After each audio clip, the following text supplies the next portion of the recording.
I got to thinking, what is a great album? It's not the album that sold the most, because that doesn't necessarily show the quality of the album. It's just that it was marketed well. It's not the album that's most critically acclaimed, because what's the point of being a musical masterpiece if no one listens to it? I think it should have both. To evaluate critical acclaim, I set a parameter that it should have scored above an 85 out of 100 on Metacritic, and for sales, I thought it should have been at least certified platinum by the RIAA. Then how did I rank them?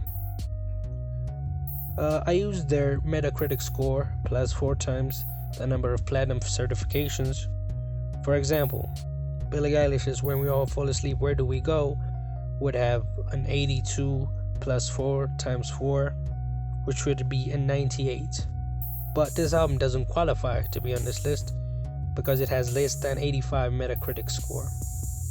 Okay, let's get to the top 10 listing.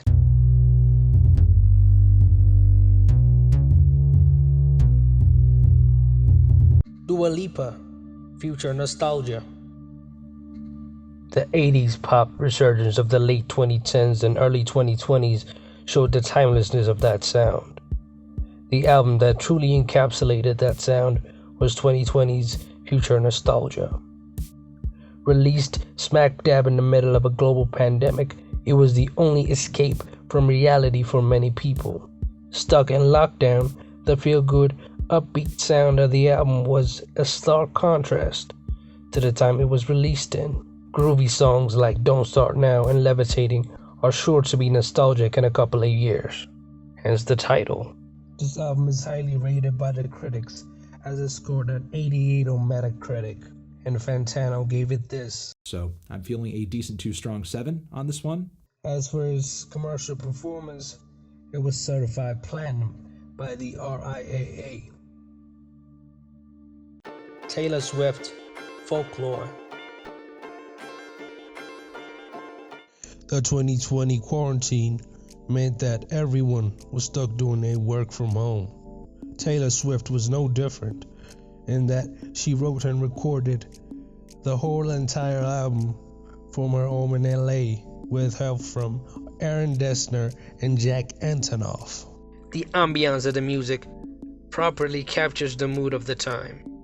The melancholic, spacey production was a new, different sound from an artist that has been active since 2006.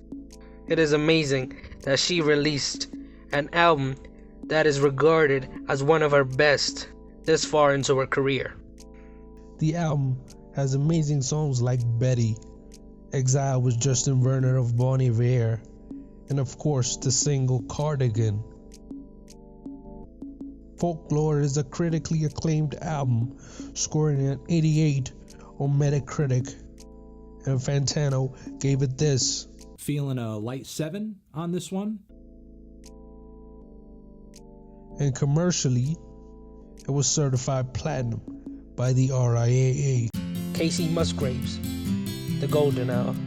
KACEY Musgraves won the Album of the Year at the 2019 Grammys for her album Golden Hour. That made it the first country pop album to win that award since Taylor Swift's Fearless back in 2010. The album is a smooth fusion of acoustic pop and country, and it made country music more accessible to fans of other genres. The album has great songs like Butterflies and High Horse. As for its critical reception, it got an 89 on Metacritic, and Fantano gave it this. Feeling a strong 4 to a light 5 on this thing. As for its commercial performance, it was certified platinum by the RIAA. SZA, Control.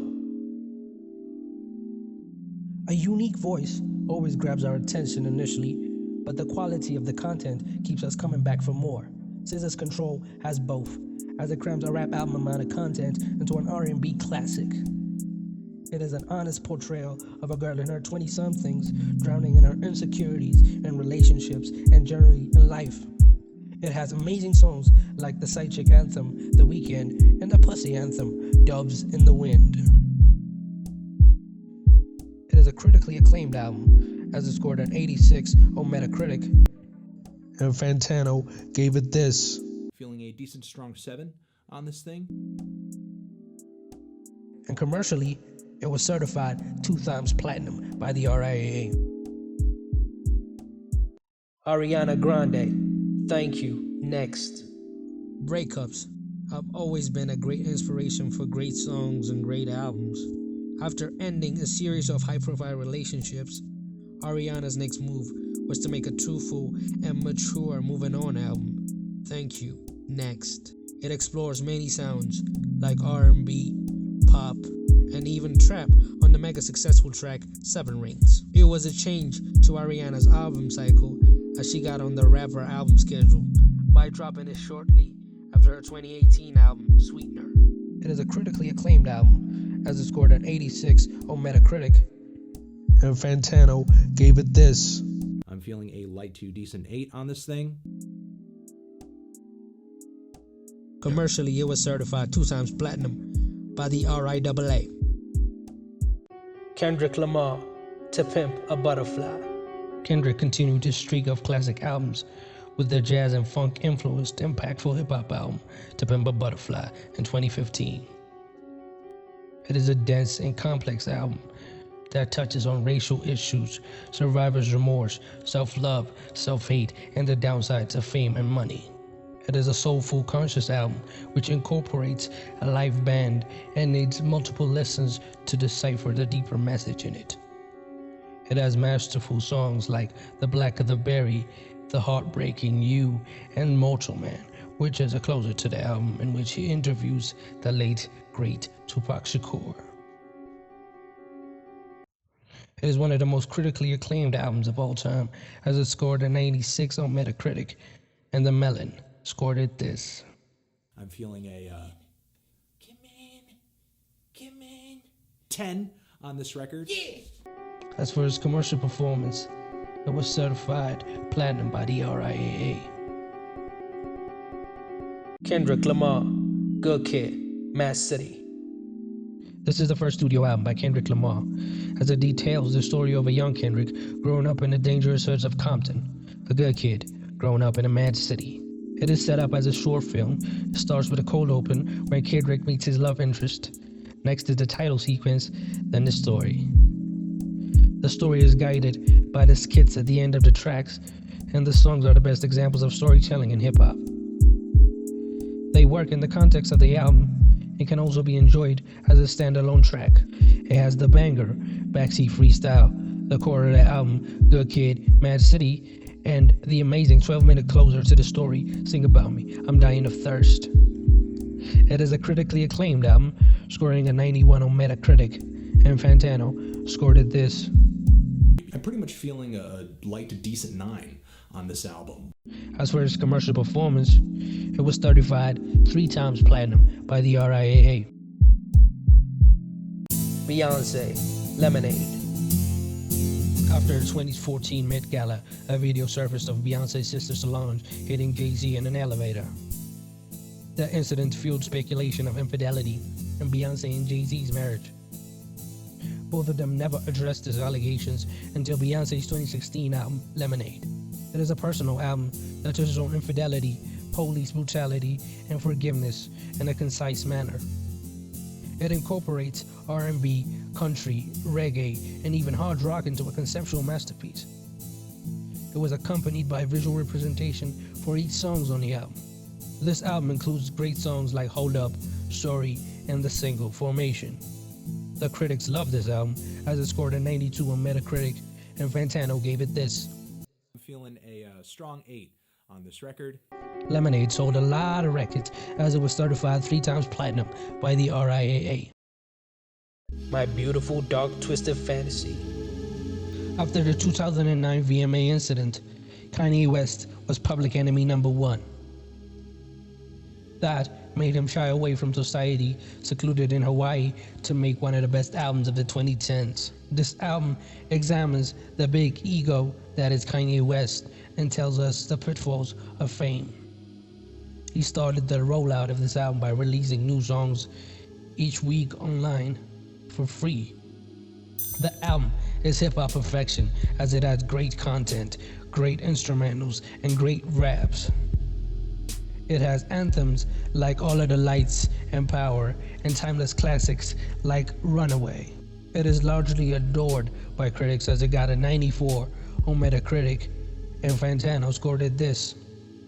Feeling a light to decent 6 on this thing, but Oh, he redid it. I am feeling a strong 5 to a light 6 on this thing. It went triple platinum according to the RIAA. Kendrick Lamar, Damn. As described by Kendrick himself, Damn is a mixture of the message and the musicality of To Pimp a Butterfly and the bangers and the storytelling of Good Kid, Mad City. It is an inspection of big ideas in life as the titles of the song signify. It examines topics like blood, DNA, feel, loyalty, pride, humble, lust, love, fear. In the last song, Duckworth, Kendrick tells the story of an incident that happened in his father's past which affects his future, and the whole album rewinds.